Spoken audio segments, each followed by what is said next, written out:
জাপানে পড়াশোনা বন্ধ হতে চলেছিল শিক্ষার্থীর একমাত্র যাত্রী নিয়ে ৩ বছর চলল ট্রেন।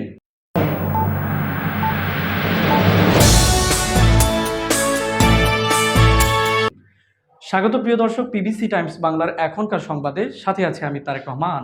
শুনছিলেন সংবাদ শিরোনাম, এবারে বিস্তারিত। জাপানের হোক্কাইডো দ্বীপের প্রত্যন্ত গ্রাম কিউশিরাটাকি, যেটিকে স্থানীয়রা মরা গ্রাম বলে চিনত, জনসংখ্যা ছিল মাত্র ৪০ জন। যাত্রীর সংখ্যা কমে যাওয়া এবং লোকসানের কারণে ২০১৩ সালে জাপান রেলওয়ে কর্তৃপক্ষ স্টেশনটি বন্ধ করার সিদ্ধান্ত নেয়। কিন্তু ওই গ্রামের স্কুল ছাত্রী কানা হারাদার জন্য ট্রেনই ছিল স্কুলে যাতায়াতের একমাত্র ভরসা। স্টেশন বন্ধ হলে পাঠ বন্ধ হয়ে যাবে, এই আশঙ্কায় কানা হারাদা রেল কর্তৃপক্ষের কাছে আবেদন করে আমার পড়াশোনা যেন বন্ধ না হয়। কর্তৃপক্ষ আবেদনটি বিবেচনায় নিয়ে শুধুমাত্র ওই ছাত্রীর জন্য স্টেশন ও রুটটি চালু রাখার সিদ্ধান্ত নেয়।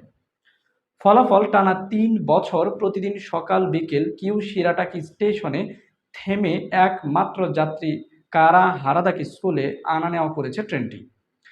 ২০১৬ সালের মার্চে কানা হারাদা তার স্কুল জীবন শেষ করে।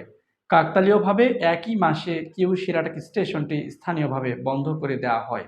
জাপানের রেল মন্ত্রণালয়ের সেই সময়ের একজন মুখপাত্র বলেছিলেন যে আমাদের সিদ্ধান্ত সহজ ছিল, শিক্ষা সবসময় অর্থনীতির আগে।